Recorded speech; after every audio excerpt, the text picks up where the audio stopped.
Good evening, ladies and gentlemen. It's so very, very wonderful to see you all tonight. Thank you so much for coming out. My name is Darcy Barker. I am one of the lucky people who get to work here and be part of the KF Aerospace Center for Excellence. It makes us so proud to have you all here and to be able to show you what we're all about.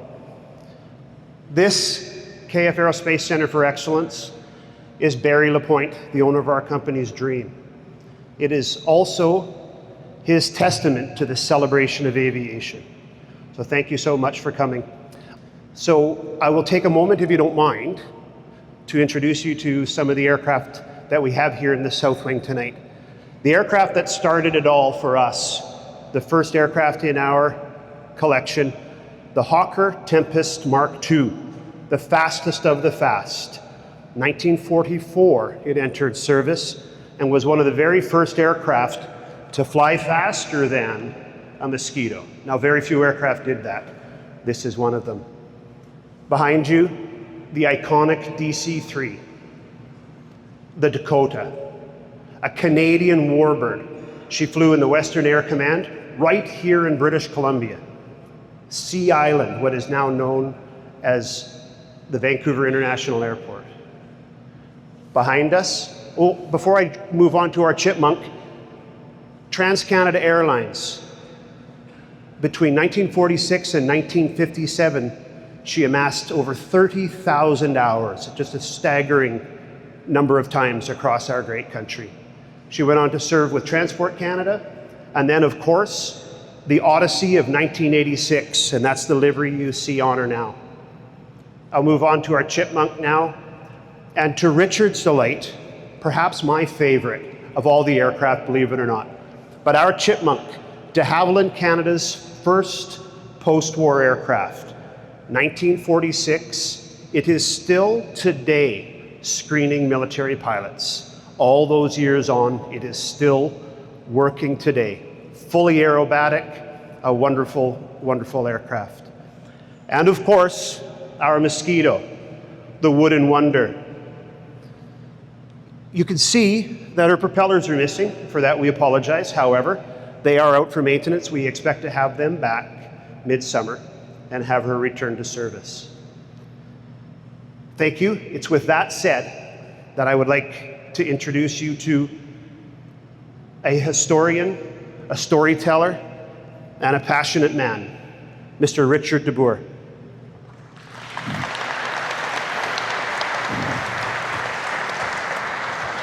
Excellent. Thank you, sir. Thank you, Darcy, and good evening, everybody. I'll do a little more introduction so you know who I am and that I might know what I'm talking about. I'm the founder and president of the Calgary Mosquito Aircraft Society. We have the sister ship to this airplane, and we've been engaged in restoring that airplane for the past 13 years. Prior to that, we had to fight for 5 years to prevent it from being exported from Canada and sold to a very wealthy Englishman who wanted to add it to his private collection. Our organization has also undertaken the complete restoration of a Hawker Hurricane. I've worked in museums over the years. I also run the Calgary chapter of the Canadian Aviation Historical Society.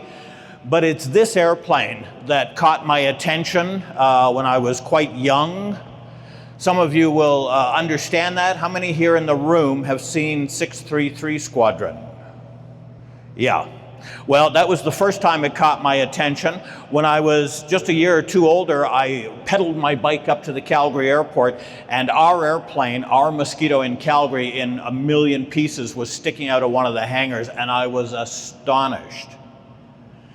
And here I am, 50-some years later, now responsible for the restoration of that airplane. So what I'm going to do tonight with this story is I'll give you a little bit of background about the de Havilland Mosquito, for those of you who aren't intimately familiar with it. But the theme of tonight is the anniversary of VE Day, which is why I was asked to come out here. So I'm going to talk as part of this presentation a little bit about VE, Victory in Europe Day, and how that hits very differently in Canada from how it does overseas and the distinctions there. This is also an extremely personal story to me because of my love for this airplane and this story, but also for the VE component, which was also celebrated in my household all throughout my childhood, and that'll be a part of this story here too. Before I roll into the story, I want to thank you for coming out tonight. Fabulous turnout. That's really impressive. Probably close to the biggest turnout I've had for one of my talks. It's turned out to be a nice little retirement project for me to do this. Last year I did about 23 talks on a variety of aviation topics, but this is bar none perhaps my favorite out of everything that I do talk about. I also want to thank and acknowledge KF Aero Center for Excellence. First, for the astonishing facility that they've put up here. I love this building. I love what they're doing with the displays and the airplanes, so I think they deserve a round of applause for that. Absolutely.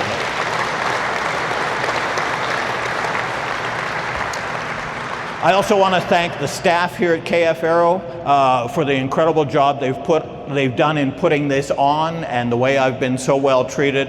I hope I live up to the billing is all I can say. So let's start talking about the story then. F for Freddy, Triumph and Tragedy, World War II's most accomplished bomber aircraft. Why do I say it's the most accomplished? Based on a single criteria, and that is that it did more combat operations than any other Allied bomber in World War II. Anybody know what that number is? Anybody want to count all the marks on the nose here? 213, somebody said. So let me just clue you in. I'm not an old guy who delivers boring lectures. This is interactive. So I'm going to be asking you questions. If it's true for you, raise a hand, shout something out, and that'll help keep you awake too. Yes? Okay, so I'm going to talk a little bit about the Mosquito first, where it came from, who's responsible for it, how it ended up as such a significant part of World War II. So the men responsible are the two guys here. To your left is Jeffrey de Havilland. He's the founder of the de Havilland Company, of course. He built his very first airplane with money from his grandfather in 1911. It made one flight. Guess what happened to it? Pew! Into the ground. There went Grandpa's money. But Jeffrey was determined. He stuck with it. He loved airplanes. In World War I, he ended up working for a company in Britain called Aircrew, which was designing and building a whole bunch of military airplanes. And the company did a very unusual thing, and very generous too, in that the airplanes that Jeffrey designed, Aircrew called them de Havilland. And if you know anything about his airplanes in World War I, there was the DH-4, the DH-9, extremely successful airplanes. After World War I ended, he started the de Havilland Company. He built civilian airplanes, sport airplanes, light airliners, and he said, no military airplanes in peacetime. I can't stand the bureaucracy. He was a clever man. He was knighted after World War II. Now, he came up with the idea of let's build a medium-sized bomber with 2 engines to some of the standards that the Royal Air Force was looking for. And then he did something very radical. He said, let's make it out of wood and let's not put any guns on it. And what did the RAF say to that idea? Thank you very much. Go away. So Jeffrey had a hard time selling the Royal Air Force on his concept of a bomber because, of course, by 1939, all military airplanes were made out of metal. All of them. And every bomber had defensive guns and defensive armor so that it could protect itself from the enemy fighters. So, of course, his ideas didn't make sense. So he had a hard time selling the airplane. So what he did is he went to the fellow on your right, who's Sir Wilfrid Freeman, and he in Britain was in charge of helping to select the airplanes that the Royal Air Force was going to use. And Jeffrey knew him and said, hey, Wilfrid, you got to help me out here. I can't sell this airplane. I can't get a contract. They won't allow me to build it because they don't like my ideas. So Sir Wilfrid pushed the concept for Jeffrey de Havilland, and Jeffrey de Havilland managed to get a contract to build just 50 airplanes, 50 Mosquitoes. But it came with a condition, And the condition was that building these newfangled and rather silly wooden bombers doesn't interfere with the important war work that de Havilland was already doing for the Royal Air Force. They were building airplanes already. Anybody know what kind they were turning out? Tiger moth trainers. The biplane trainers that pilots were learning to fly on. So the contract was conditional. Don't let this newfangled silly machine interfere with building tiger moths. So he got the contract. From the time that he got the contract to the first flight of the very first prototype Mosquito was an astonishing 11 months. How many decades have we been waiting for the F-35 fighter? 11 months from the time he got approval. They laid sheets of paper on desks, no computers, no fax machines, and it wasn't just about designing this airplane, it was sourcing everything that he needed for it, finding subcontractors for engine, propellers, undercarriage, hydraulics. How do you do that in 11 months? Absolutely astonishing feat. And here it is. This is the prototype Mosquito #1. The background to my type here is in yellow because that's what color this airplane was. Prototype airplanes were painted this bright yellow color so that you could easily identify them and so that your own guys would not shoot them down. Now, you'll notice that there are some tarps laid over it here because the nasty Germans had heard that de Havilland was working on a new type of airplane. They actually dropped 2 spies at night out of an airplane, parachuted into an adjacent field to find out what de Havilland was doing. They were readily discovered and they were summarily hung. War is a nasty business, and it gets nastier as we go along here in my presentation. So the Germans sent a bunch of bombers over and they actually did some significant damage, killing a number of people and destroying materials. The airplane first flew on November 25th, 1940. So the war had been going on for about 14 months at this point.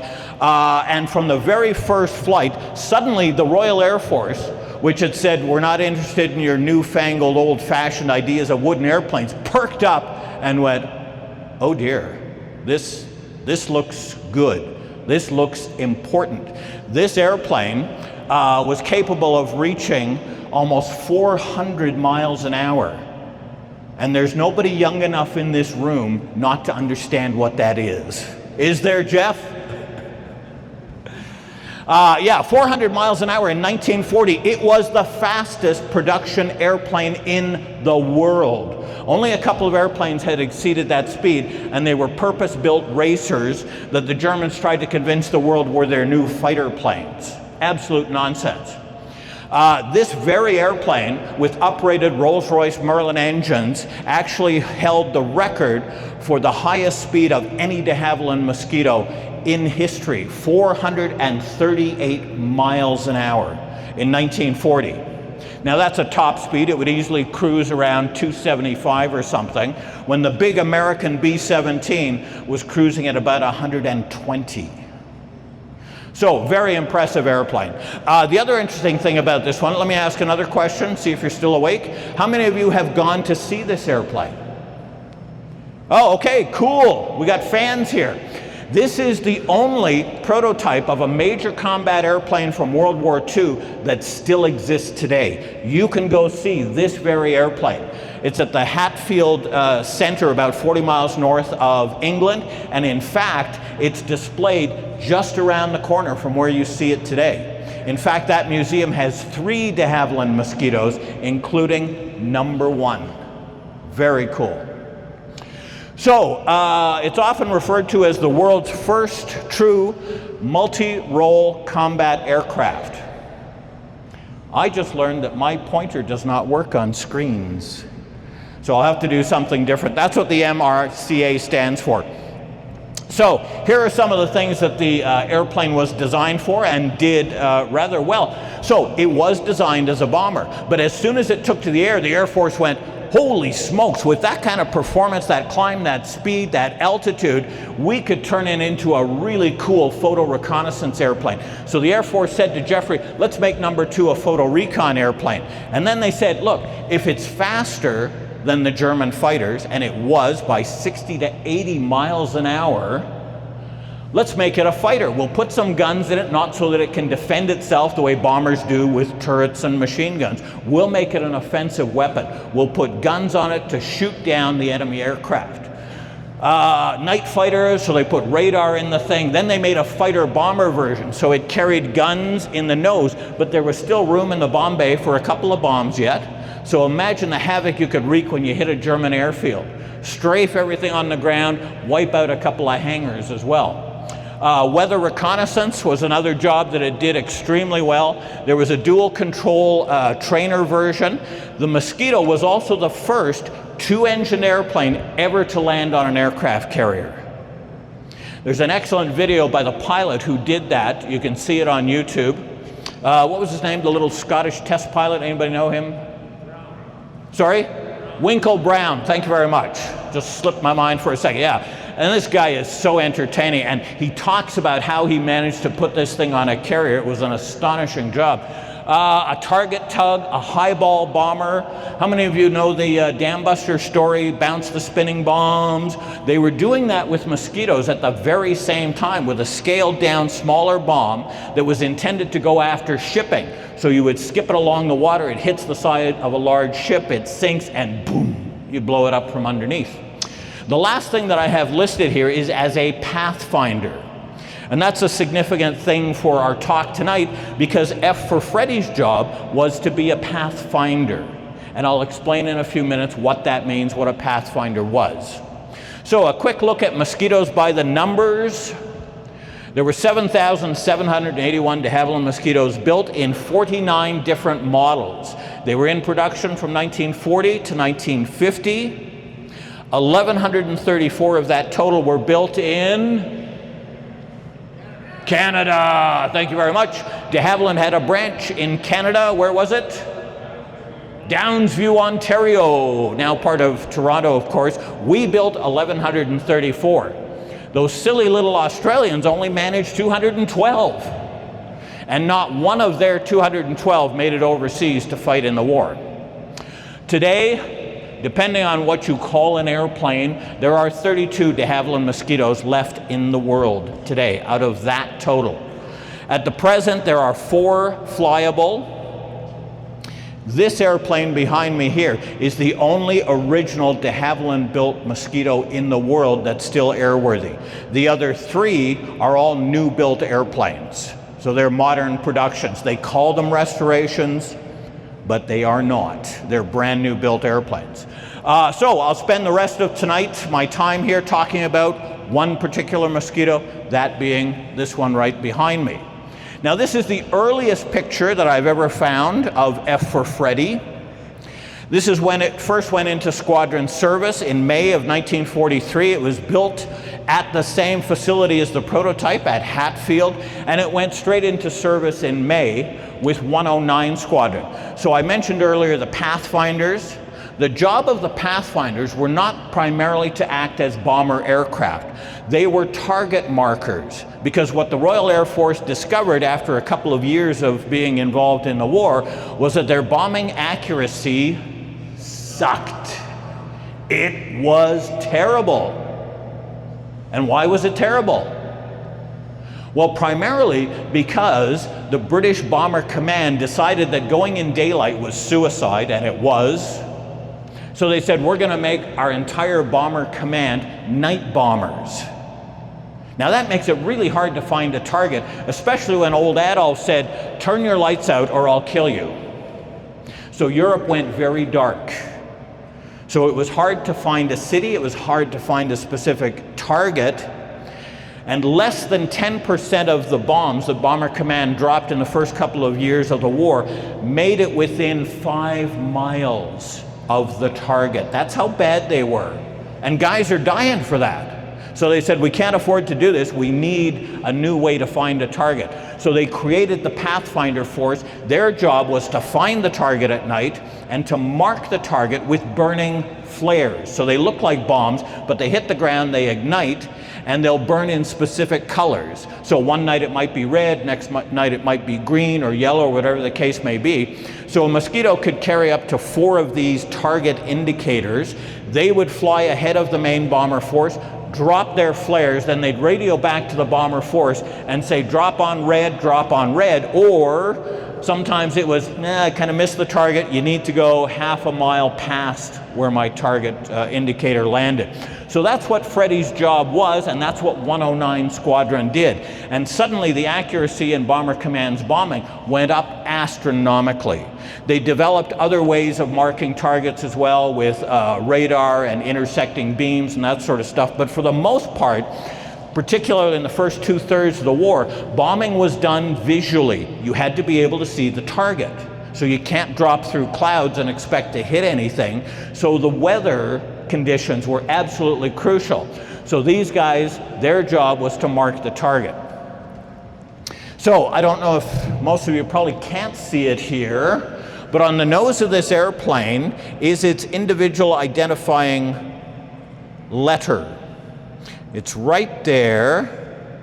Anybody tell me what they can see? It's a letter C. Now, when an airplane goes into a squadron, bomber or fighter, each squadron has its own 2-letter designator. So this squadron, 109, the 2-letter designator for their squadron was HS, and then every individual airplane had its own single-letter identifier, A, B, C, D, F, G. This one ended up with C. So the airplane we call Freddie initially started out life as C for Charlie. And that got changed later, and that's why we now know it as F for Freddy. So it made it onto the squadron. They had to do some work on the airplane, and it did its very first combat operation on the 21st of June, 1943. It was a target marking operation that they went on, dropped the target indicators. After them came 705 heavy bombers, Lancasters and Halifaxes, to wipe out the city of Krefeld, Germany. And Freddie continued to do that for the next 10 months with 109 Squadron, and it would go out on an operation about every 3 days or so. So it racked up the number of ops that it was doing, and amazingly, it just kept doing them. During World War II, the Allies operated in total, that's Americans, British, Canadian, Australians, New Zealanders, over 47,000 bomber airplanes. A small handful, less than 10, exceeded 200 combat operations. The average life expectancy of a bomber in World War II was between 15 and 20 combat operations before it was shot down, damaged on landing, worn out, you name it. 15 to 20 combat ops. De Havilland went around to squadrons that were operating the Mosquito, and he came back and reported that the average lifespan initially on the Mosquito was 40 to 55 hours before it was shot down. And that was quite astonishing. The Mosquito, because of its speed, it could outdistance any pursuer, and de Havilland's notion of don't bother putting guns on it proved to be extremely valuable. The de Havilland Mosquito had the lowest loss rate of any Allied bomber in World War II, and not just by a little bit, by a lot. The Germans hated this airplane because it was so fast and it was so effective. In fact, German fighter pilots were credited with 2 kills if they could shoot down a Mosquito. That's how good this airplane was. So its loss rate was 0.6%.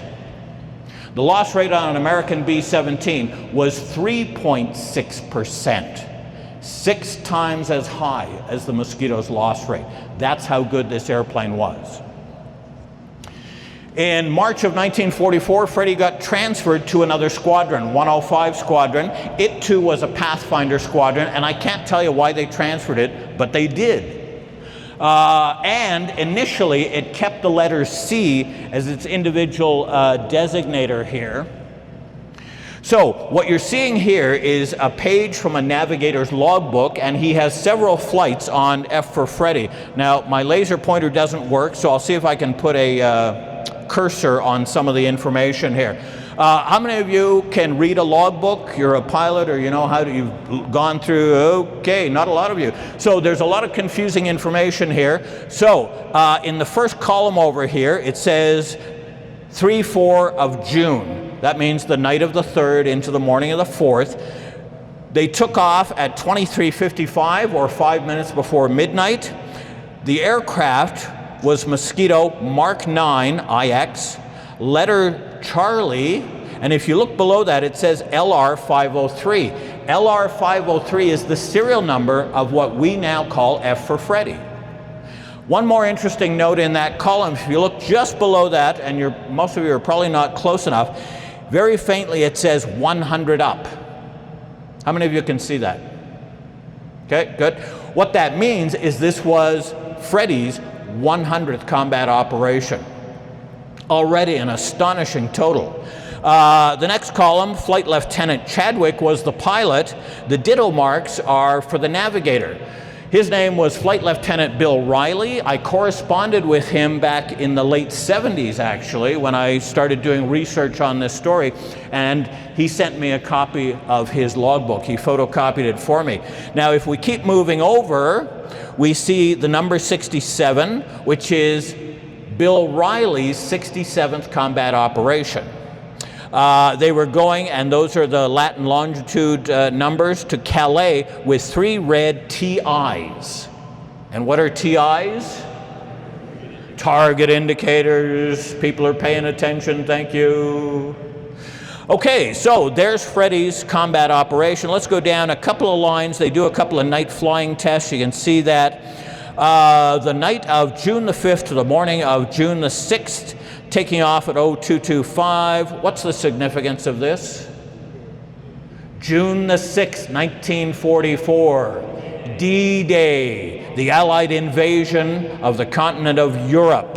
And again, it's Freddy, C for whatever Charlie they were calling it, Operation to Longueuil. There's the Latin long with 3 red and 1 green target indicator. And if you look down the next line, they went back to Europe later on June the 6th to hit Saint-Lô, and you can see here that Bill Riley noted invasion here, D-Day.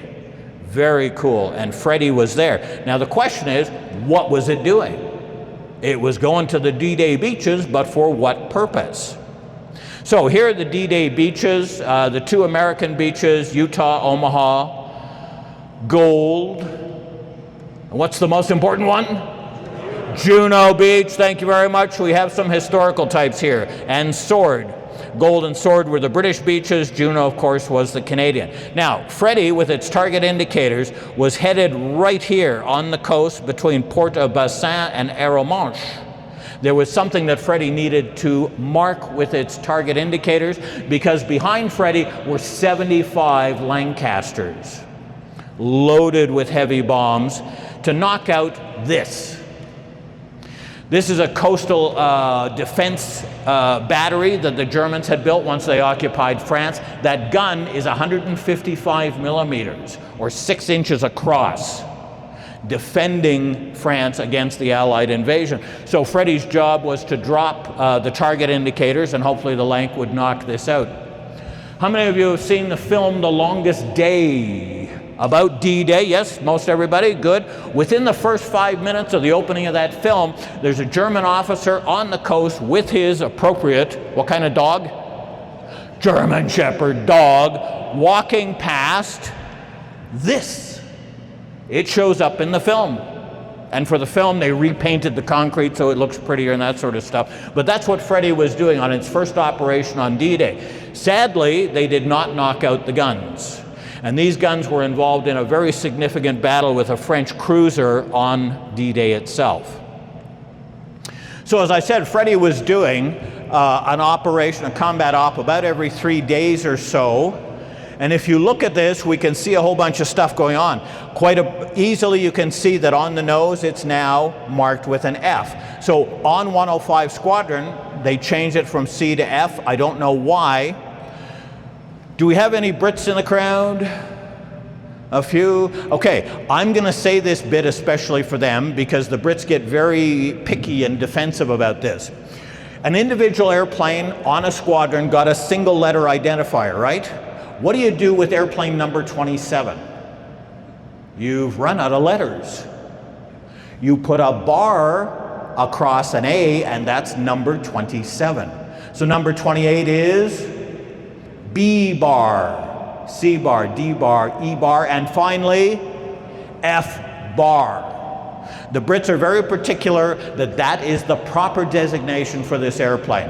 I tend to shortcut it a little bit, just call it F for Freddy. But here you can see quite accurately that that is an F bar. Now, this is a publicity photo. They're at 203 combat operations. This is the spring of 1945. This is a publicity shot. I guarantee you there is no paint on this man's paintbrush. It's simply staged. Because the airplane had exceeded 200, and the RAF said, boy, it might be good for morale for folks to know that a bomber can do 200 combat ops. So they called out all the squadron personnel, they had the media show up. There's a whole series of photos that were taken this day, guys sitting all across the wing, you know, piled up underneath it. But we're close to the end of the war and close to its final total. And of course you can see the lovely nose art here, and I corresponded with somebody else who was on this squadron too about what's with the nose art thing. Like, I don't know if you can see it, since when do mosquitoes wear top hats? And he said, well, the problem is nobody in Britain knew what a mosquito looked like. They didn't have them there at that time. I don't know if they do today. He says, so they went to the medical officer, they got a brief description, and apparently the medical officer thought that they wore top hats and they were yellow and orange striped. Which was not common on 105 Squadron, but an exception was made because of the astonishing total that this airplane had reached. So we're going to leave Freddie here in the spring of 1945 for a few minutes, and we're going to talk about some of the people who were involved in this story. This is Flight Lieutenant John Morris Winnington Briggs, and he's got a whole alphabet salad after his name for Distinguished Flying Medal, Distinguished Flying Cross, and the second highest award for valor in Britain, the Distinguished Service Order. Quite astonishing. That's his rank and his awards at the end of the war. But he started out as a 17-year-old kid from Silverdale up in Lancashire, decided to join the Air Force when he was 17 years old in 1938. And the RAF said, great, come and join us, and they made him a gunner. And they stuck him at the back of the airplane in the tail turret. Morris Briggs was primed and ready to go when war was declared on September the 1st, 1939. He ended up in 77 Squadron, which was equipped with this aircraft type. Who can tell me what it is? Halifax. Not Halifax? Armstrong, Whitworth, Whitley. Thank you very much. And for those of you who know your World War II airplanes, what do we think of the Whitley as an effective bomber? Yeah, I see the thumbs down. Excellent. They should have killed this thing before it ever hit squadron service. In fact, it was a terrible airplane. The Germans, you know, they laughed at it because it was that bad. They were so easy to shoot down. The thing had all kinds of problems. The photo on the bottom is kind of cool. There's young Morris Briggs with his crew, his Whitley crew, just having left the airplane and walking back here. That's his pilot right there. Fascinating, fascinating character. I wish I had time to tell you about him. He's Hamish Mahady, a little Scots fellow. He's got his own wartime biography out. He became the recruiter for the Pathfinders after he finished off with 77 Squadron. Absolutely fascinating character. Morris Briggs and his crew went on their first combat operation on the 3rd of September, 2 days after war had been declared. They headed for Germany with a load of pamphlets, thank you, paper, propaganda. There was actually an enforced rule within the Royal Air Force that they were not allowed to hit private property. That's kind of hard to do when you're at war and you're flying at X thousand feet and you're dropping stuff, you know. So they weren't allowed to hit private property, but they were allowed to go and trash talk the enemy. You know, imagine risking your life for that one. Trash talking the enemy. They dropped paper pamphlets and eventually they got into the bombing business. The loss rate on this airplane was atrociously bad, but Morris and his crew must have had horseshoes strategically placed. They finished their entire combat operation in 1 year. So in September of 1940, they completed their tour. Now, for a crew in Bomber Command, how many combat ops did you have to fly to complete a tour? I'm hearing lots of good numbers. If you're American, you would say how many? 25, right? In Bomber Command, it was 30. Now, how did they settle on 30? Why are you doing 30 combat ops to complete a tour? Because at 30 combat operations, you had a 50-50 chance of living. Half of the bomber crews would get shot down, most of them killed, before they hit their 30.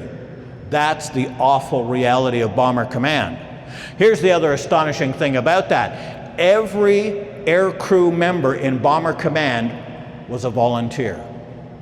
They signed up to be a bomber, a bomb aimer, a navigator, a gunner, a radio operator in bombers, knowing what the loss rate would be.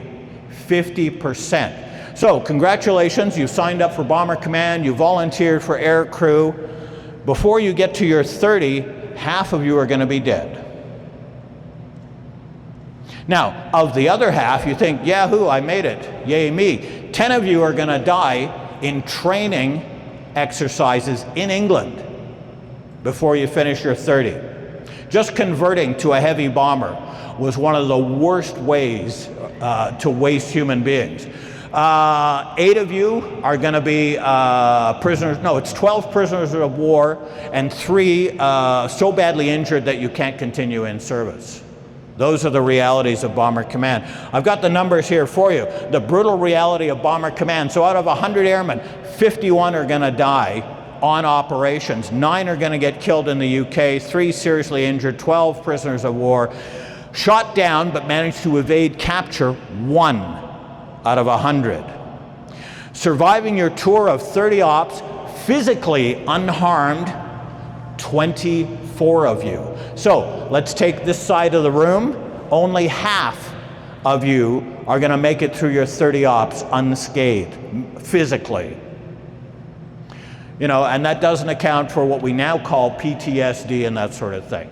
Those are the grim statistics. Bomber Command had the second highest casualty rate of any branch of service by anybody who fought in World War II. The second highest. Who had the highest? The U-boats. The German submarines had the highest casualty rate. But this is completely unsustainable. You lose half your people dying and half of the other half to casualty and prisoner of war. How long can you fight a war like that? It's an insane loss rate. The total number of people killed in Bomber Command, 55,573, and the average age of them, 23. One last statistic here for you. What was the most hazardous job on a bomber? Where were you most likely to get killed? Tail gunner, thank you. We have a good, knowledgeable audience here tonight. 40% of the casualties of that 55,000 number were tail gunners. 40%.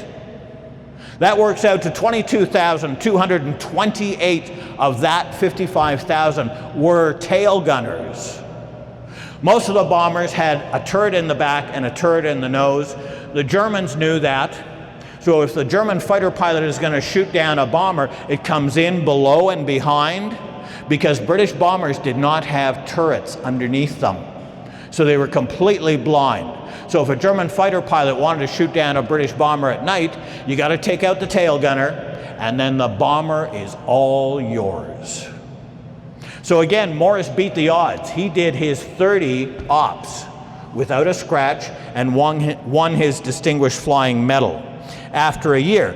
And then Morris was made an instructor. They said, look, you did a really good job here on squadron. We're going to now have you teach other young men how to be foolish tail gunners. And he did that for about 20 months. Now, I said a combat tour was 30 ops. You don't do your 30 ops and call it a war. You don't get out of the Air Force, they'll make you an instructor, you know, they'll do something else with you, but at some point they're going to say, come on back, it's time for another 30. So they said that to Morris, and Morris said, you know, if I'm going to do another 30 combat ops here, I don't think I want to look behind me and see where we've been and risk getting shot by the German night fighters. No, if I'm going to do another tour, I want to sit at the front of the airplane and see where we're going. So he signed up for pilot training. April of 1942, number 13 Initial Training Wing at Torquay in England, right down on the far south coast here. And this is essentially ground school. You learn airmanship, navigation, meteorology, the principles of aerodynamics. It's a relatively short course. If you're lucky, you might get to sit in an airplane and they'll see if they can make you sick, because that's what pilots do. So he signed up for pilot training. He did his training here, ground school, and now it was time to get hands-on and learn to fly the airplane. So where did they send him? Send him to Canada. One of the greatest contributions Canada made in World War II was the British Commonwealth Air Training Plan, where we set up over 100 brand new airfields to train these guys to fly. Because there's no nasty Germans trying to shoot your trainees out of the sky. The weather's at least clear as compared to England, although the temperatures can be a little severe. Canada trained 133,000 aircrew all across this country, and we paid almost the entire cost of that to exert our independence from Britain. We were starting to push off from Mother England, and we said, we'll pay the cost. And it was in the billions in 1940 dollars. An astonishing accomplishment. So Morris, I don't know if you can pick him out here. Most of you can't, he's too far away. I'll give you a hint. He's a short guy. He's in the top row, second from the right. That's him right there. Of interest, seated is his best friend, Alf Smits. The two of them went over together. Now you got to remember too, that Morris Briggs had done a combat tour of ops, 30 ops. He's wearing a Distinguished Flying Medal, and they're going to send him to Canada to learn how to fly an airplane. Well, the rest of the gang here, these are brand new recruits. And here's a guy with 30 combat ops and a DFM. It's like sticking a high school kid in kindergarten. And he was a standout. They put him on the boat, shipped him across the Atlantic Ocean, got off in Halifax, put him on a train, and made that long trip from Halifax to Alberta, up to Bowden, Alberta. And a couple of things happened on that trip, one of which was everybody noticed his award for bravery, of course. He was the only one wearing one. And so it started up conversations. He was interviewed by the media at various stops. There was a businessman on the train too, and he said, look, if you get into Calgary, I keep a suite at the Palliser Hotel and a car in the basement there. If you make it to Calgary, help yourself, you know, you need a night away from the boys, Palliser Hotel and a car. Does that sound like a good deal? Very good deal. But first, he had to get to Bowden. So Bowden was number 32 Elementary Flying Training School, EFTS. And that was one of the bases that we built, you know, all out of timbers in a matter of months. And away you go to train them. Now, the other interesting thing about here is if you look at the top of the sign, it says RAF. The Royal Air Force actually operated a bunch of these schools in Canada. There were private flying schools that operated some of these as well. It was really weird. The worst thing about going to an RAF station in Canada is that you got British rations in Canada. So your neighbors down the road who are in Calgary at one of these schools, they're getting good Canadian hearty food. And the poor guys at an RAF station in Bowden are eating Brussels sprouts and potatoes. Seriously, it was a wacky system. What's the airplane he learned to fly on? De Havilland Tiger Moth. So these were the ones that de Havilland was cranking out at the start of the war. This course would last 3 or 4 months.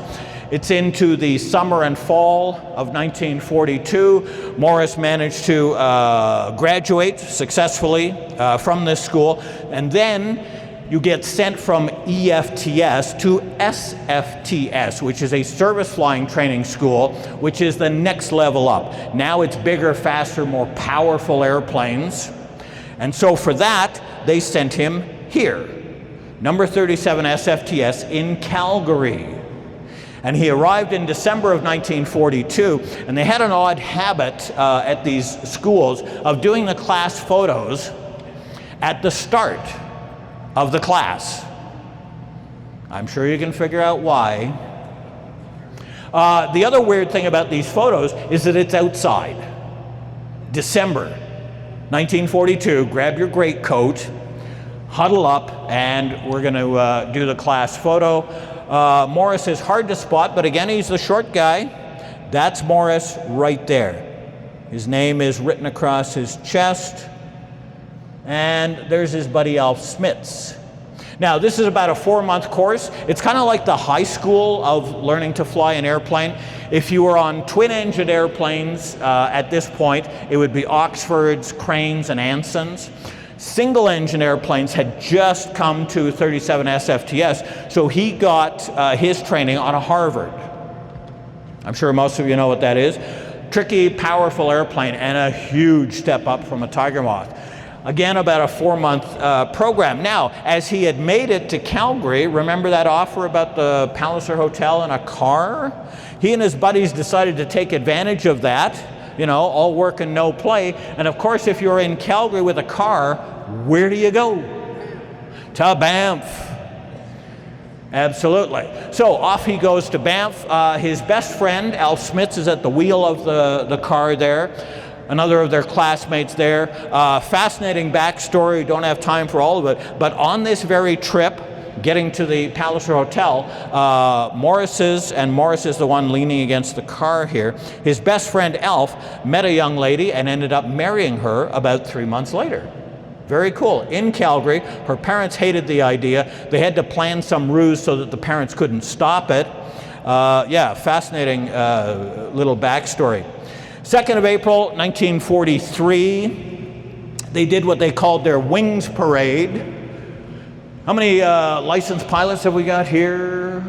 Okay, good. Often pilots will refer to this as one of the proudest days of their life because this is when they pin the wings on your chest and now you are officially a pilot according to the Air Force. So that happened on April 2nd, 1943.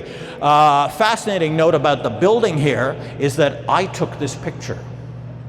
This building still exists in Calgary today. It's now the home of the Hangar Flight Museum, just off McKnight Boulevard and 19th Street. So it's filled with vintage airplanes. That's kind of cool. So about 4 years ago, I was doing more research on this story. I ended up talking to a woman in Silverdale. Remember the significance of that name? That's where Morris was born. She was in church one day and noticed that there's a panel and a plaque with Morris's name on it. And so she asked around, what was this about, yada, yada, yada, and discovered that she was in Morris Briggs's hometown. She tracked down some of Morris Briggs's friends of the family, and they had a scrapbook of Morris's from when he was a kid, doing sketches of airplanes and cars, and, you know, probably girls too. And in this scrapbook were a bunch of photos. And the lovely lady in Silverdale, Sheila Spencer, sent me a picture and she says, I don't really know what's going on here. It looks like, you know, Morris might be getting a medal or something. That's Morris Briggs in the drill hall on April the 2nd, 1943, getting handed his wings by the commanding officer of number 37 SFTS. This one gets to me, you know, because I've been chasing this story for decades, and suddenly, wham, out of nowhere comes this picture. It's still the screensaver on my desktop at home. And having worked in that building, I'm a founding member of Calgary's Hangar Flight Museum, and I'm also its first employee. I was the curator there going back to 1983. I know exactly where these guys are standing. I worked out of that building for years. I could take you right to that spot, you know, based on the windows and the pillars and all that sort of stuff. This was a big moment for me in my research here. So, having achieved his pilot status, the Royal Air Force said, "Son, come back home, it's time to go to work." And of course, having done his advanced training on a single-engine airplane, what did they send him to go fly? A twin-engine airplane, of course, it's the Air Force. And what type of twin-engine airplane? The de Havilland Mosquito. So again, let's identify Morris here. This is him and his squadron mates. This is Morris right here, seated. And that's his navigator. The Mosquito was only a two-person airplane, pilot and navigator, that's it. That's all they had room for, and even at that, you had to be a small person to manage it. So they didn't send him to a bomber squadron. They sent him to 1409 meteorological flight. And this particular squadron had a very fascinating job. Remember how I said that bombing for most of World War II had to be done visually. You had to be able to see the target. Now, what's the point of sending out 705 bombers if they get to a target in Germany and it's completely covered in cloud? It doesn't work. You've wasted all those resources, all that gas, risked lives, you know, thousands and thousands of hours prepping an armada like that. So within the Pathfinder force, they said, let's create a weather squadron, meteorological flight. And what we're going to do is, before the heavy bombers launch out of England to go hit Berlin, we're going to take a single Mosquito, fly to Berlin. It's got all kinds of instrumentation in it. Go see what the weather looks like. What's the pressure and the humidity and the temperatures and the winds and all that sort of stuff. Check that out over the target. On your way back, you know, give us an indication by radio whether we're on or not. Pretty vital job. And because they're going, you know, to do this before the heavy bomber force, they're going when it's bright and light in the daytime. Now, I don't know how many anti-aircraft guns there were on continental Europe. There were lots. Now imagine all of those crews hanging around their anti-aircraft guns, and one airplane shows up in the sky. What are you going to shoot at? One airplane in the sky. So this was pretty hazardous duty that these guys were doing. Now, Morris had already done his 30-op tour. This was to be his second tour of 30 ops. His navigator was brand new, hadn't done a combat tour already. So let's just work out the statistics on this a little bit. So let's just work with live or die. The casualty rate, the death rate is how much? 50%. So statistically, if you go on a second tour of 30 ops, statistically, what are your chances of surviving? It's half of half, so 25%.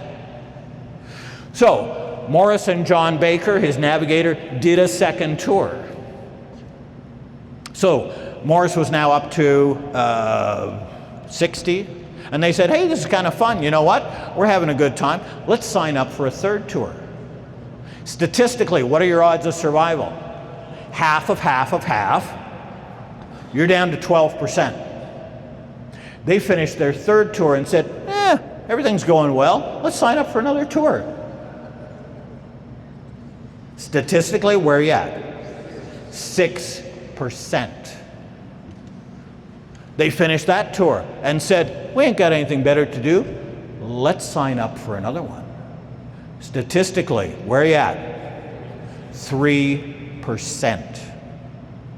Together, the two of them did 107 combat operations, but you have to add Morris's original 30. He did 137 combat operations and had a 50-50 chance of survival just on the first. John Baker's a fascinating character. I've talked to some of his family members. He too has a fascinating backstory.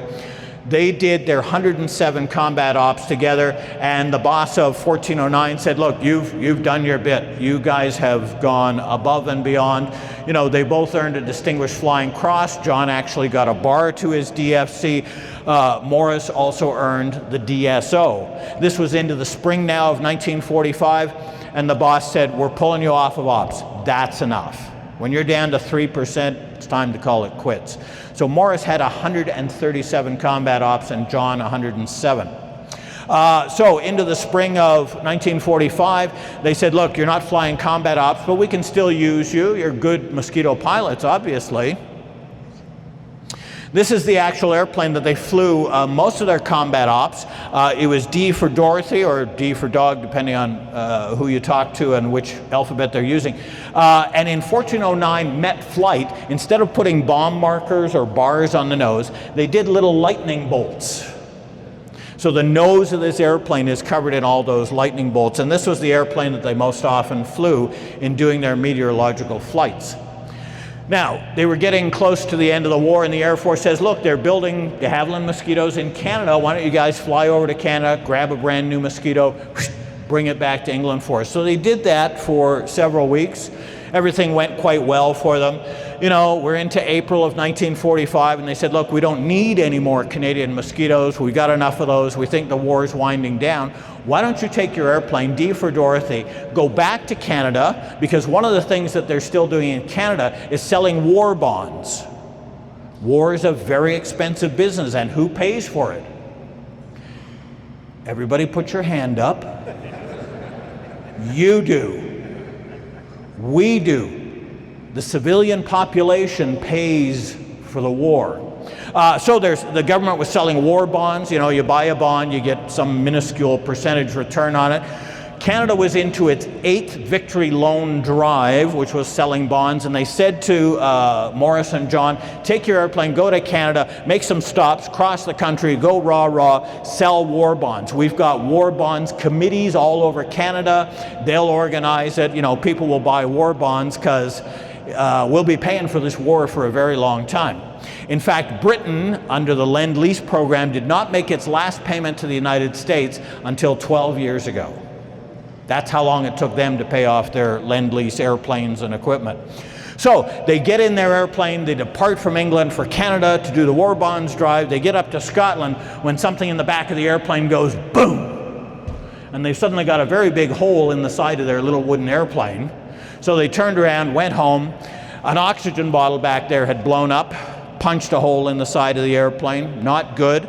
The boss says, I still want you to go to Canada. They're still selling war bonds. You know, it looks like the war is winding down. Maybe you can, you know, go rah-rah and all that sort of stuff. So it was at this point in the dying days of April 1945 that the boss looked around and said, hey, we got that tired old bomber sitting on the corner of the airfield, 213 combat operations. Why don't you guys take that one to Canada? And that's how Morris Briggs and John Baker ended up flying F for Freddy and bringing it to Canada. That's how that airplane got here. One of their first stops, oh, just a second, I got a cool, this is a short clip here. This is Morris and John actually loading up their gear into F for Freddy to depart England for Canada. It's just about 34 seconds or something. So that's John Baker. He's got his map board there. His maps are on that big board. They're stuffing their gear up through the access port there.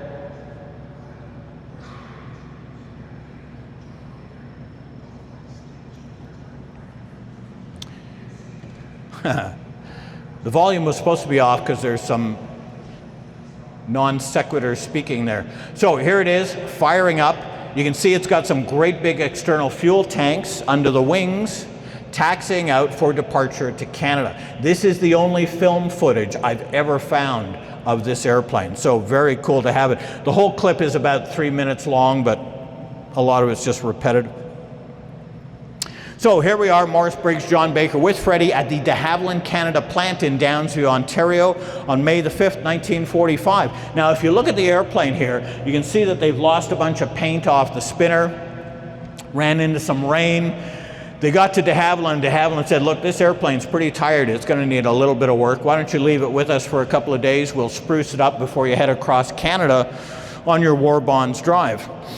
May 5th was a kind of a special day for Morris Briggs. It was his birthday. On this day, Downsview, he turned 25 years old. He actually had friends, former squadron mates in Toronto, and he celebrated with them. I've spoken to that fellow as well.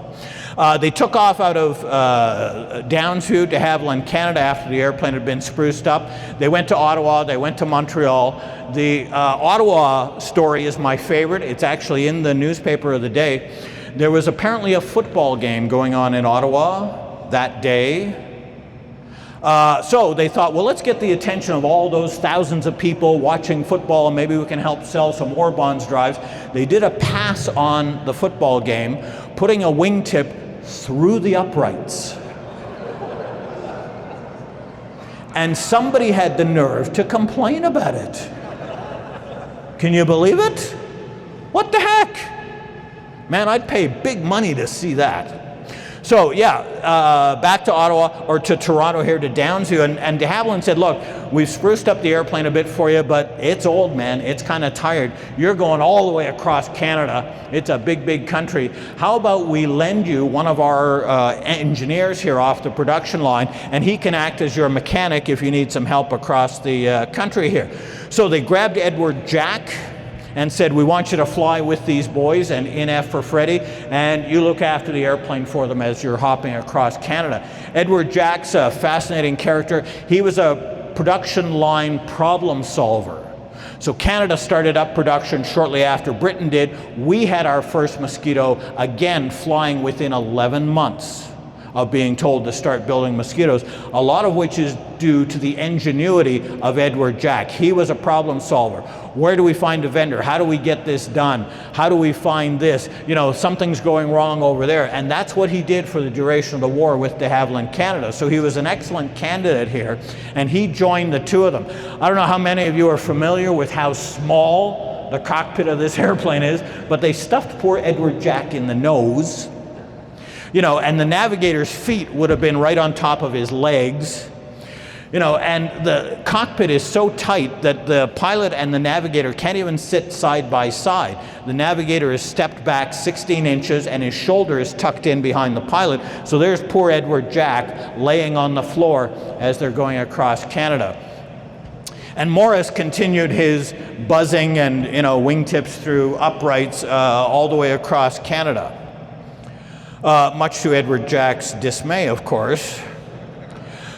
Here we are, VE Day, May the 8th, 1945. They ended up in Winnipeg. They did a little bit of flying on this day. They went to Portage, they went to Brandon. I've done an interview with a fellow who was at the time just 14 years old, describing the beat up of Brandon, and then back to Winnipeg for the night. So VE Day was a pretty big deal to the Allied countries, of course, and for us in Canada, there was a fairly simple message, and it was this: victory in Europe. Grab a girl, grab a drink, you know, celebrate, have a parade, jump on a military vehicle, parade through town, drink way too much, and that was VE Day in Canada. It's very little recognized and acknowledged today. I said at the start that VE Day hits very differently elsewhere, and I'm going to spend a few minutes on that, since the purpose of this gathering tonight is to acknowledge and celebrate the 80th anniversary of victory in Europe. So the gentleman in the great coat, and under that is a uniform, was a soldier in the Dutch army. The Germans invaded the Netherlands on May the 10th, 1940.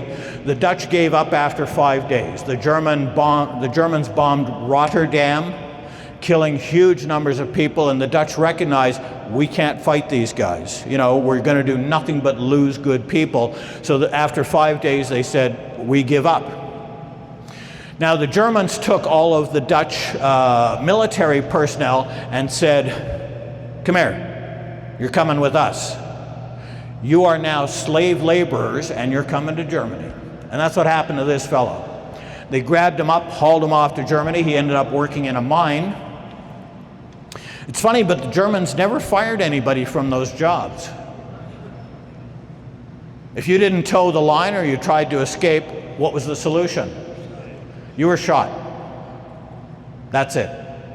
Now, whether out of bravery or stupidity, this guy did exactly that. He and some of his Dutch compatriots started a fire in the mine, and while everybody was trying to fight the fire and everything was in dismay, he and his buddies scampered away from the mine and made their way back home to the Netherlands.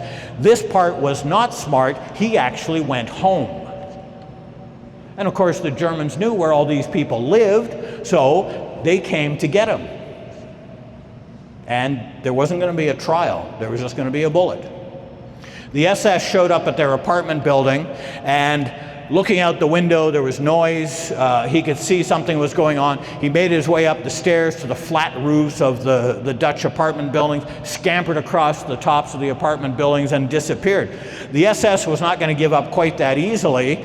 They grabbed his daughter.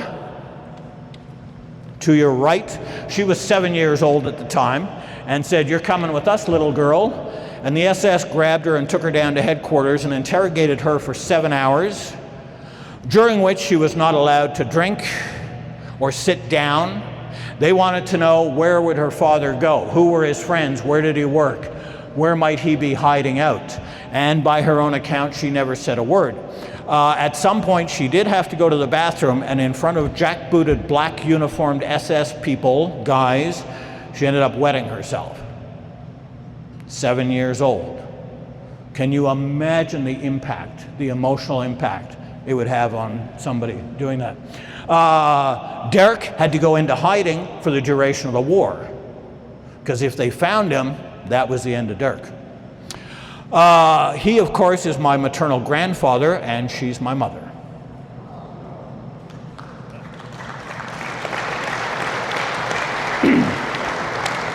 Now, for all the people in the Netherlands who went into hiding, they had to be fed.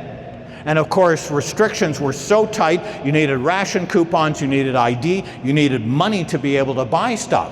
So the Dutch resistance and underground created a network of people to do exactly that. False ID, forged papers of all kinds, and money. I'm going to make a quick recommendation. There's a film out there called The Resistance Banker. It's a Dutch film. It's only about 6 or 7 years old, and it's all about distributing money and ration cards. It's a story like Ocean's 11. You would not believe how the Dutch robbed all of their treasury from under the Germans' noses so that they could pay all their people and support them while they were in hiding. It's a great, great story. And it's of special interest to me because of this character, Richard de Boer. He had a small retail business, furniture and clothing, in the town of Ten Boer, the Netherlands. And that traveling salesman component that he did allowed him to travel all throughout the country distributing money, ration cards, forged IDs to people who were in hiding for as long as 5 years. That's what he did. Now, on Easter Sunday, which was April the 1st in 1945, the Germans knew the war was lost. They were going to get thrown out of Holland. They decided, the Germans did, to go out with a bang, literally. So they went around to all the homes of people that they suspected were underground people, resistance fighters, and they simply dragged them out of their house and shot them on sight. There are little monuments throughout the Netherlands of the people who died on that day. The Germans showed up at Jacobus's house, kicked the front door open. The family here was just sitting down to their Easter Sunday brunch when that happened. And had Jacobus been home, they'd have shot him in front of his family. He's my paternal grandfather. The chubby kid in the front row, that's my father. So I've heard this story from my father and from my aunt many times. There are lots more details to it. My father was greatly wounded by the reality of living 5 years under occupation. I won't get into all the details, but you can imagine the significance of this date. April 17th, 1945, the Queen's Own Cameron Highlanders from Winnipeg marching into Ten Boer. kilts, bagpipes, to liberate that town. I came across this photo 3 weeks ago. Right here. You know, my father could be in this picture. He could be that kid standing there. I told you war gets ugly. Here's one of the ugliest parts about it. So on Liberation Day, the people in Ten Boer managed to find themselves a dead German soldier. They propped him up in a retail storefront window so that everybody could parade by and kick the corpse, including my father. So this was the actual day in which the Canadians came into town. You know, and this is why I'm a Canadian. These guys, my father's first words of English were learned from these guys wearing kilts. Apparently the first words, which he didn't understand right away, had something to do with his older sister. May the 5th. Now, in the Netherlands, their VE Day is May the 5th. They have their own date. That's what they call Liberation Day. And it's celebrated like you would not believe, even to this day. This is the actual parade in the Netherlands on May the 5th, 1945. The translation, if you can't read it, the end of the war in Ten Boer is celebrated with a parade of freedom. And again, my father could be one of those kids standing on that wagon. He was 14 when the war ended. He was 9 when it started.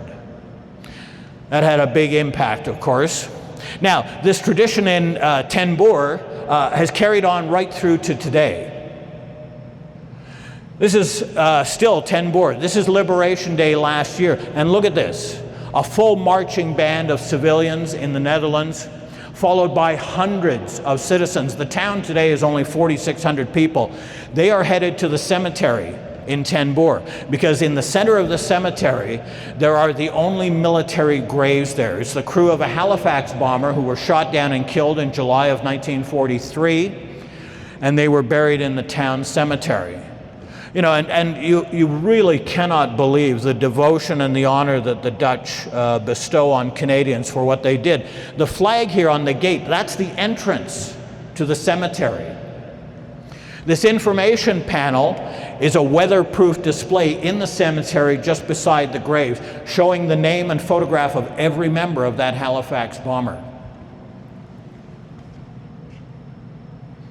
People filing past the gravestones there. In many places throughout the Netherlands where there are Canadian and American graves, school children are assigned to look after the graves. And if there are more school children than there are graves, there's a competition because they want to do this. There is not a kid over the age of 5, a person in the Netherlands today, who does not know what Liberation Day is, because they all participate in it. My family, my parents celebrated it every year. You know, just, and so, yeah, that's an information panel on the site where the Halifax bomber came down. This is the mayor of Ten Boer pulling whose flag off that display? Canada's flag. And the adults and the children filing past. And they do this twice a year. They do this on Liberation Day, May the 5th. They also do it on the anniversary date of the crash of that airplane. Do we do anything like that in this country? You know, I did an interview prior to coming here for a national media outlet and had to explain to the reporter what VE Day was.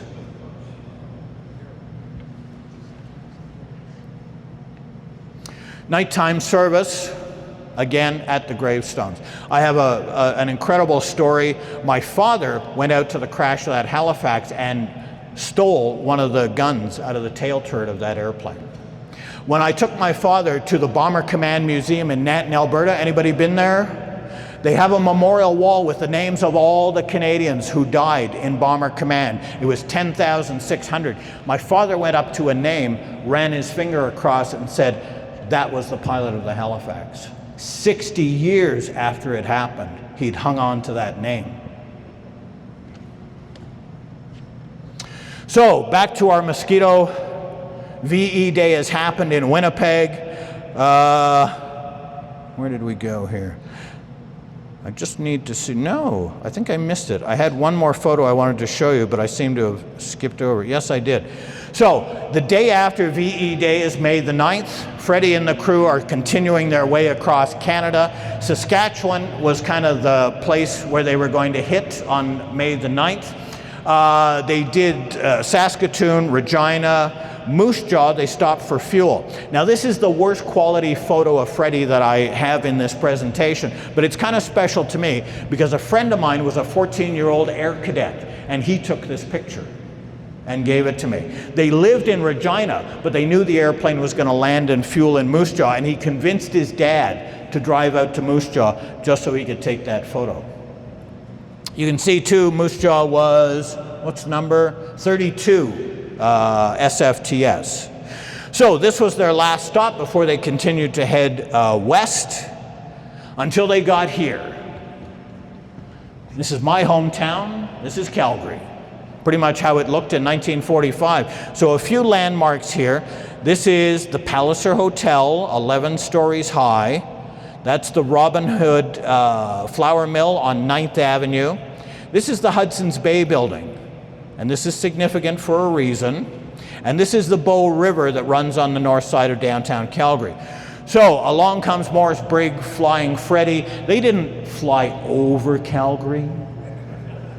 They flew through Calgary, and the first thing they did coming from the east was they flew along the Bow River so low that they had to pull up to clear the bridges. And when they got back down to the river, they were kicking up rooster tails with the propellers.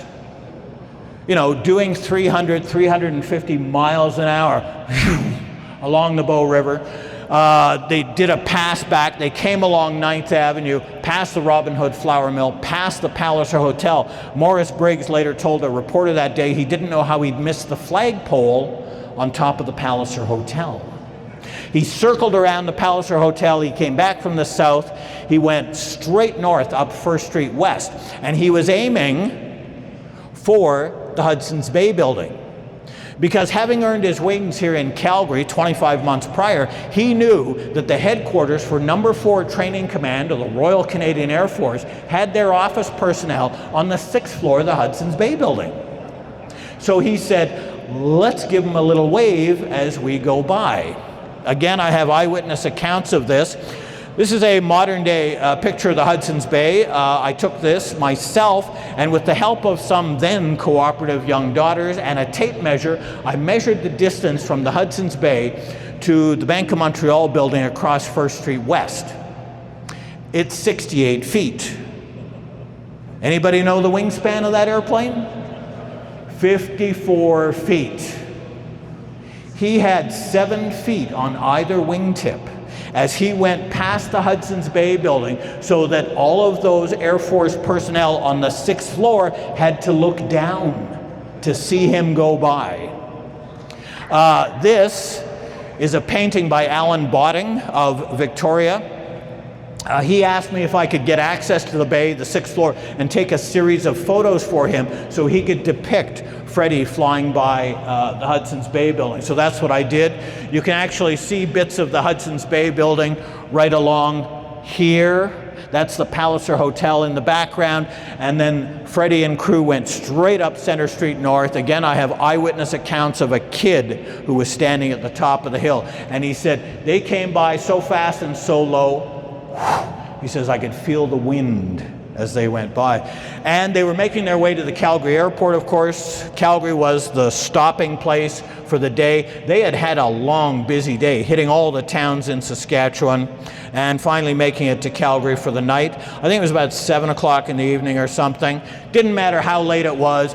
When you arrive at an airport, what do you have to do? Buzz the tower, absolutely you do. So this is actually Calgary's first airport terminal building, built in 1939. That's the control tower sitting on top of it on the northwest corner, and you'll see there's some steel poles on top of the control tower there. Again, in my research, I ended up talking to, you see the young man on top of the fence? To him. So I got his description of what it was like that day. And there were hundreds of Calgarians there. It was the day after VE Day. What were we doing? getting very, very, very drunk and parading up and down the street and making fools of ourselves. And along comes the #1 bomber of World War II, flown by a guy who had earned his wings in that very town the day after the war in Europe had ended. Imagine the energy level, the excitement, all the stuff that was going on. They did a couple of passes, landed the airplane.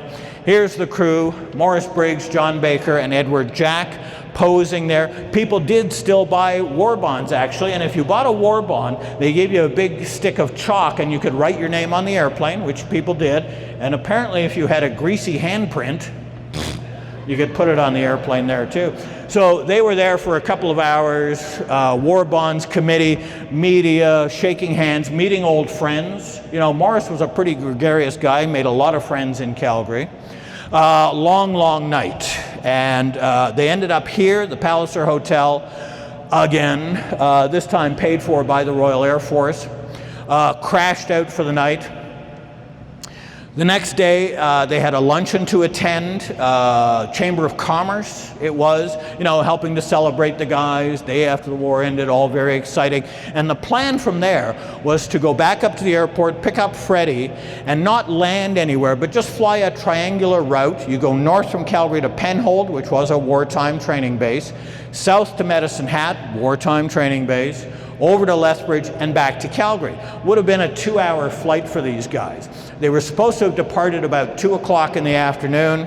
They get up to the airport and this is what they saw.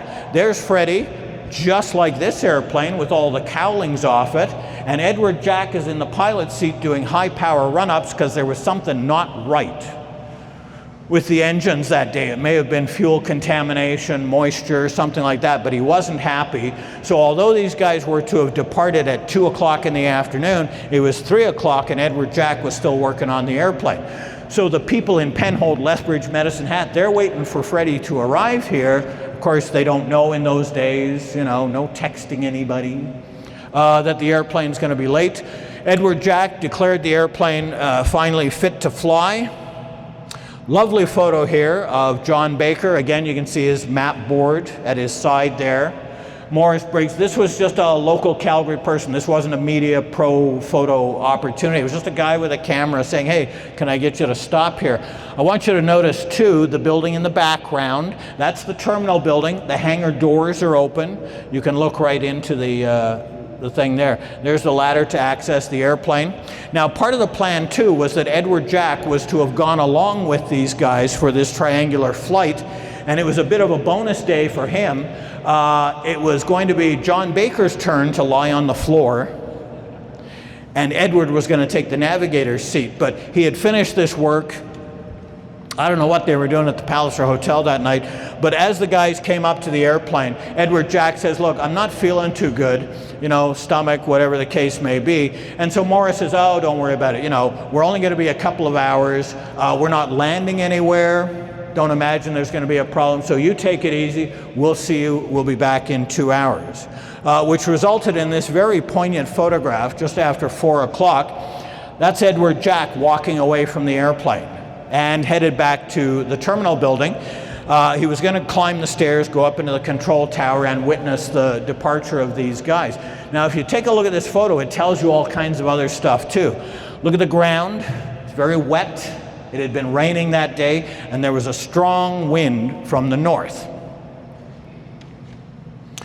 So they took off, went streaking across the airport again, and of course, what do? Buzz the tower. I've spoken to a man who was in the tower that day, and he has described the experience to me. Terrifying is one of the words that he used. Streaking across the airport, headed straight for the terminal building. At the last second, pull back on the stick, zoom over top of it like that. They did this twice, and as they did their second pass, Morris is looking out the window and he sees a car that had pulled up. A couple of people get out of the car. One was a young lady that he knew and said, hey, let's do one more pass for these people. They just pulled up. They missed what was going on. Now, there weren't a lot of people there that day. you know, the spectacular arrival had happened. There was no announcement about their departure. They were coming back to Calgary, so people didn't come out. There were just a few dozen people up there. They didn't put on a show for a crowd or anything. It was just, hey, let's do this, we'll depart, off we go. So they come back and do their third pass at the control tower. This is another angle on the day before, but it tells you exactly what this was like. There's the control tower up there. There's the steel pole. Very stiff north wind, and they're headed directly south. Stiff wind was on their tail, blowing them this way. If it got a little stronger, if the engines had coughed, if Morris had misjudged it, this was not going to go well. And of course it didn't. It was on that third pass that he hit the steel pole that was sticking up on top of the control tower, and you can see it right there, doing over 300 miles an hour. And by some strange coincidence, there's a kid standing there with a box brownie several hundred feet away from the control tower and the building. This is the building. The control tower is on the far side of the curved roof. What you're seeing here is the Mosquito flying towards you at an upward angle. He's hit that steel pole right between the fuselage and the left wing. And he hit it hard enough and fast enough that that pole went straight through the wing. And what you're seeing here is the left wing now at this angle. You can see there's some debris trailing the airplane as well. 300 miles an hour, a wooden airplane filled with avgas and -1 wing. There is only one outcome. They tumbled across the airport for about 1 kilometer, hitting the ground at high speed, and the airplane didn't break up. The witness descriptions that I have say that it broke into tiny little pieces. The airplane shattered and lit the grass on fire for over 300 yards. The only thing remaining, some metal pieces, and of course 2 bodies. Briggs and Baker were found side by side, face down, uniforms on fire, killed instantly.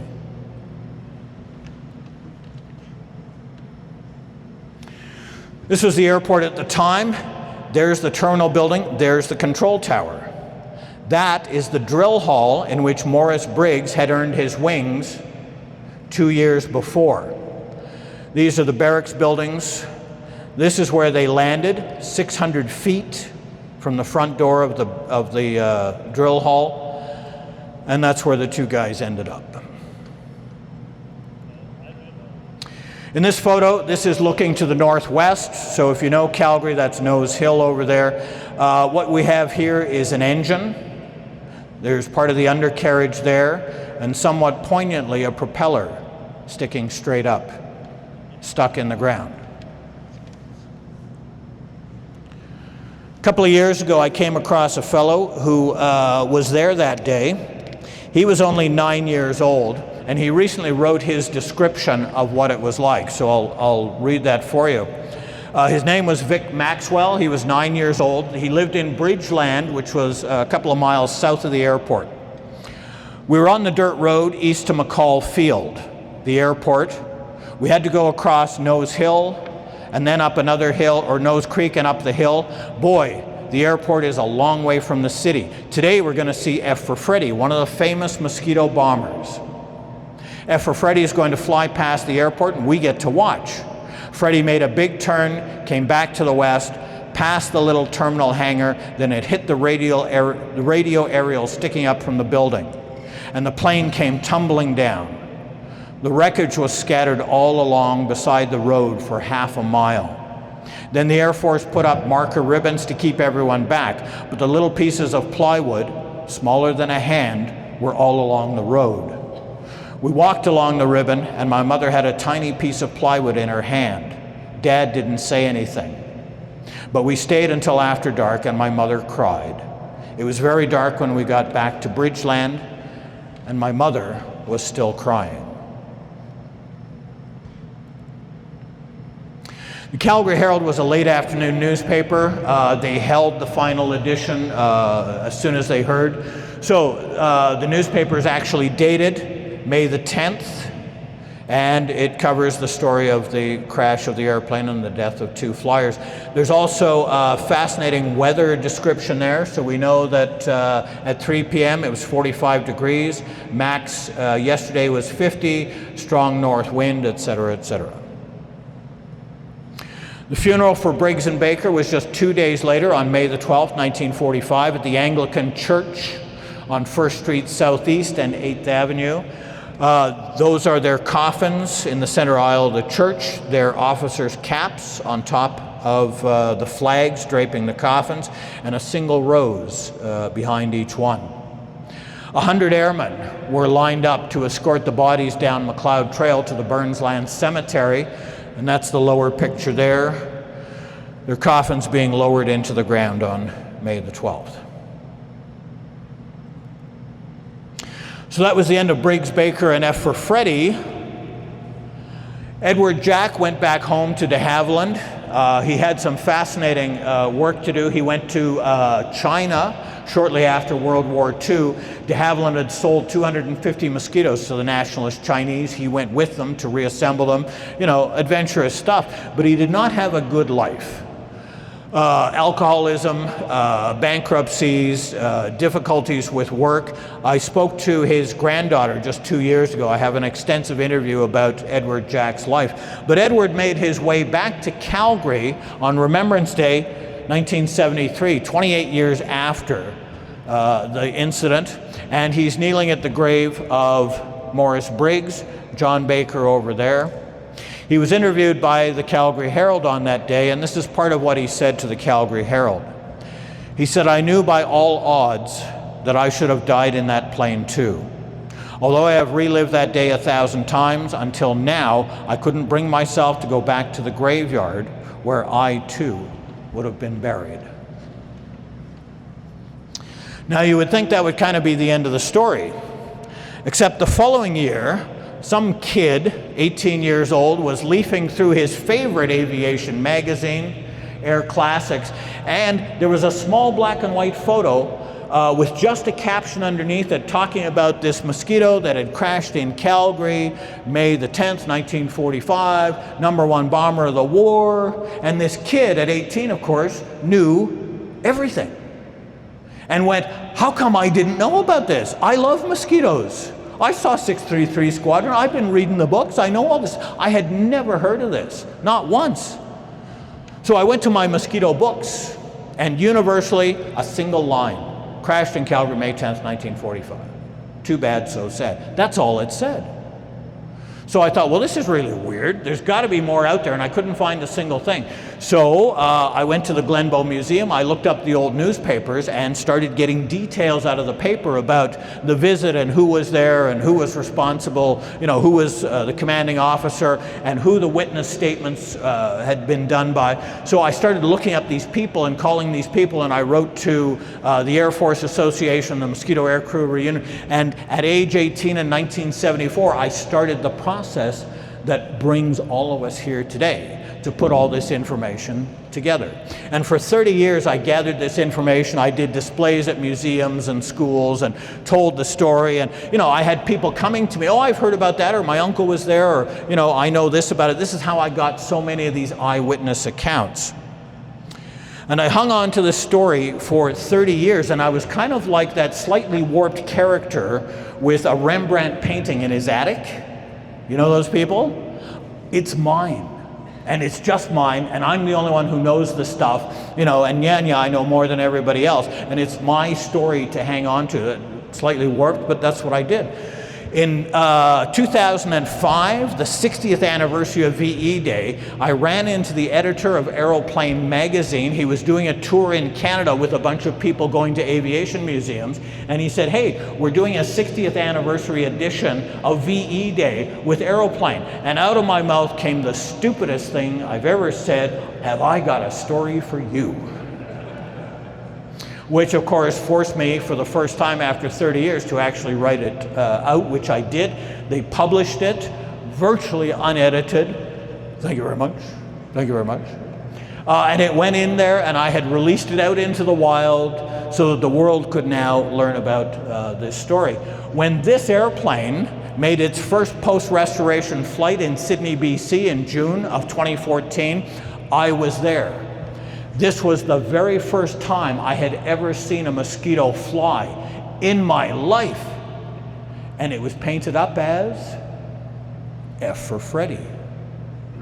So that story was picked up by FlyPast. That's this very airplane there on the cover. Britain at War published it. And then interestingly, an aviation magazine in Germany, Flugzeug Classic, translated it into German. And I wonder what those people think of this story. So it's been published 4 times. It's on numerous websites. If you want to go over the story, Google F for Freddy Mosquito, like it says at the bottom there, and my story should come up. It's on, like I say, a number of websites. Now, one of the interesting things about this too, this story doesn't end with the death of these guys and the destruction of the paper, because now we're telling the world this story, how it happened and who they were, and hopefully honoring these people. One person who read my story was Bob Jens. Bob Jens was the man who owned this Mosquito and saw its restoration completed out in Sydney, BC. He read my story and went, you know what? If I'm going to have the only original de Havilland built Mosquito flying anywhere in the world, how should I finish it? You know what? I should paint it up as F for Freddy. I was out in Victoria. I was telling, I did this presentation in Victoria. That's this airplane, this Mosquito, in 2011 before it was painted. The chief engineer at Victoria Air Maintenance was there. He attended my talk and he whispered in my ear, guess how we're painting this airplane? Cool. And that this was the very first time I saw a Mosquito fly. It was pretty moving stuff. That was 11 years ago. Just a couple of last points to make and we'll wrap it up for the evening. You've seen this photo already. I mentioned to you to take note of the building in the background. That's the terminal building with all the hangar doors open just before they took off. That building is still there. It still exists in Calgary today. It's now got a commercial operator. Look, you can see the control tower. The steel posts are no longer there, but the footing for it is. And I've been up there and I photographed it.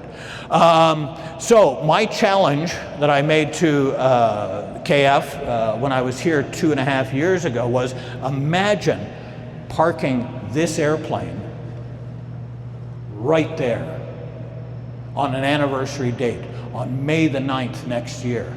Imagine the coverage you would get. Imagine the publicity. If you were to bring this tribute airplane, this F for Freddy, back to Calgary and park it right in that spot, we would get headlines around the world about VE Day, about World War II, about the de Havilland Mosquito, and about Morris Briggs and John Baker. And so I will reinforce that challenge to KF tonight and say, please bring this airplane to Calgary. What a moment that would be. Last point, I mentioned that I had set up tabletop displays, museum schools, all this sort of stuff. One Saturday I was at a museum with my display set up, telling the story, talking to people. This lady comes by and she says, oh, I know about that. She said, my father was a fireman up at the airport the day that it crashed. And he picked up a piece of wood and a piece of fabric. She said, nobody that I know gives a damn about this. Would you like them? Yes, please. So I've had these pieces for about 30 years or something. This airplane, as I mentioned, completed restoration in June of 2014, 11 years ago. A couple of years before that, I took my chunk of fabric, that's the piece here, you can see it's about 6 inches square. I took a pair of scissors and I cut a strip about 1 inch wide off the bottom of that piece. Now I knew somebody at Victoria Air Maintenance.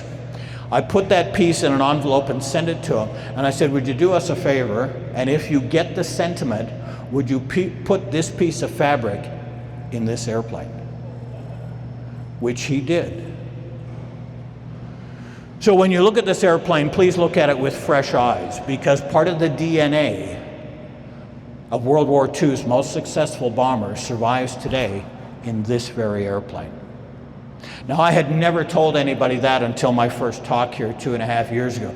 The people at KF went wild, and they just about strangled me trying to find out, where is it? We're in the airplane, you gotta tell us, we gotta preserve it, we gotta make sure it's okay. And the interesting thing about this is, I don't know. My friend put it in the airplane. He's never told me where it went. I've never asked him. We simply know that it exists in this airplane. You know, and picture it too, when this airplane flies again, a bit of the original Freddie flies with it. And I hope in so doing that we honor these gentlemen and the others who made the ultimate sacrifice. We honor the airplane and the incredible record that it established in giving us our freedom and our life that we can enjoy today. And if you think that isn't too big a deal, remember what I said about my parents and my grandfathers, the both of them. We live the best life in human history in this country because of what these guys and guys like them did. Thank you.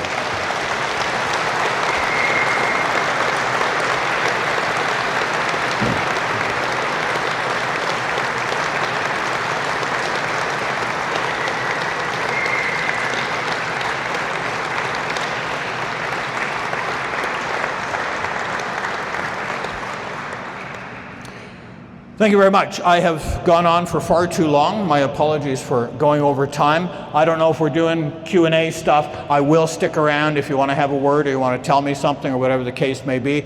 I understand they're going to keep the hangar open for a little bit yet if you want to mingle, look at the airplane, or perhaps appreciate this one in a new way.